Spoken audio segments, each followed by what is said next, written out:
you anxious about the future, about the loss of structure, or are you in that phase of excitement where actually you've got a bit of freedom for the first time in ages and you can go and explore and enjoy yourself for a short while? Um, Or as long as you like, actually. I don't know why I said short while. It's your life. You can do whatever you yeah, want. no, I've done all right out of football, so basically, I ain't really got to rush into anything probably ever. Um, but I'm obsessed with golf and play golf every single day. I'm desperate to become a pro golfer and things like that. But Okay. Are you decent? yeah, I'm probably well. I play like Woburn and things like that. So they're like the professional courses. I'm shooting like 1 over and 3 over. So if I can get that consistency, I'm about 6, 7 shots off of turning pro and becoming very good. So, and that's only within the last month or two of getting back into it. That's So, not brilliant. far off. Yeah. We'll watch that with interest. I want to finish on a high. Here we go. It's your quick fire round. I'm going to put you on the spot. Favorite ground? Wembley. No. I'll go Old Trafford because of the playoff final for Peterborough.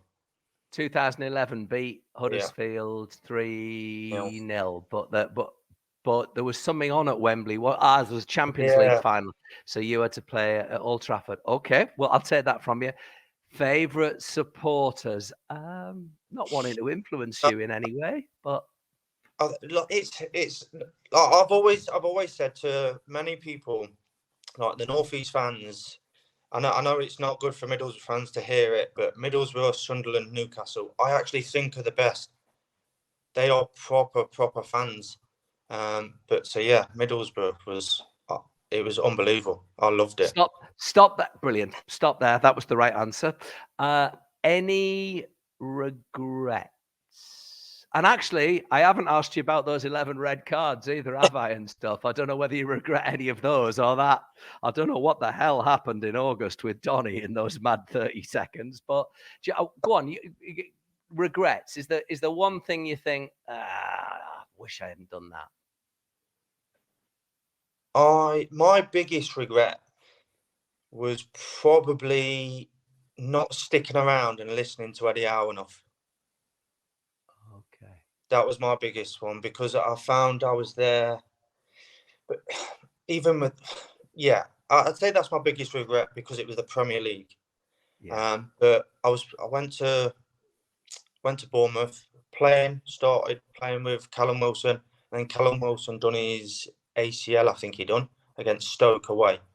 Yeah. And then after that, Eddie Howe basically just said, like, I don't see you playing with anyone else, so you're not going to play this season because Callum Wilson was out. And I was a bit, he's out for 8 months, so that is literally the whole season. And the training was so hard, it was unbelievable. Like the hardest thing anyone will ever go through every day in football. So So, which even bit of listening to Eddie do you? Which bit of listening to Eddie do you wish you'd done? probably just stuck around and probably just it's hard to say when you're in it, but miss basically a full season. Work hard, train hard for that whole season. Why Callum was out for 8 months, 9 months, whatever it was, and I think he would have respected me a lot more, and I think I would have been there for him and played a hell of a lot more in the Premier League for him, and obviously for myself. So that's probably my biggest regret because his coaching is unbelievable. I actually think he's probably one of the best coaches in the world. He must be. Well, Uh, as he's proven with the heights he's scaling with yeah, Newcastle at the moment, which is not just down to money, by the way. It's a matter of how he's improved all those players, even if they've cost fortunes in the first place. I need your favourite goal of all time. Remind us of your absolute favourite goal. um, favorite goal. I love the one for Bristol City last game of the season against Huddersfield. Um, it came to me at the edge of the box, and only because as well, my mate Dean Whitehead was playing for Huddersfield, and I literally, it came to me and I sort of like flicked it over his head from the edge of the box. It half volley with my left foot. It went in the top corner near post. I think we won like 3-0 or something like that. And I remember after the game and things like that, it rang me or text me. No, he rang me and he was like, "What you doing?" I was like, it just reminded me back in training, like flicking it over his head and making him look stupid. And I was like, I don't know why it came to me in a game. I think it was just like taking the mick, really. Like we'd absolutely battered them. But yeah, that was a good goal. I love it. And finally, I'm going to give you one moment from those 17 years. It's the picture you would have on your bedside table or on your above your fireplace or whatever. One moment and one moment only. No, oh, I could have this one, that one. You've got to pick one. What's it going to be? No, there's two. No, it's one. You got to pick. Yeah, but it's for me personally. Go on, tell me about the two. Tell me about the two then. Go on.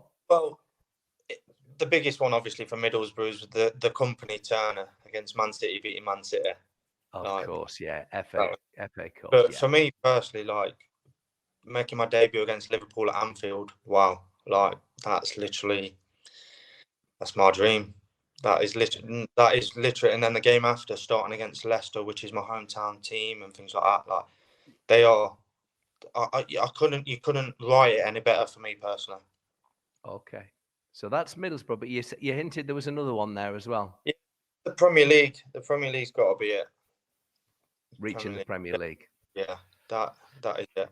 My debut in the Premier League, just I'd never dreamed of, and like I said, I probably just didn't dream big enough because I always just thought, like I said, a council estate boy ain't gonna be able to play against the likes of Vincent Kompany and Aguero and Silva and Sanchez, Ozil. Like, I'm sorry, but I just didn't. But I wish I did. You've nicked me line. I was going to say you've not done badly for a lad from a council estate, have you? And you haven't. I mean, listen, whatever the future holds, good luck. We'll keep an eye on your golf with progress. And if you're stuck on a wet afternoon and you want to have another further chat, you're always welcome on the Official AFL podcast. Oh, anytime. Seriously. I appreciate that.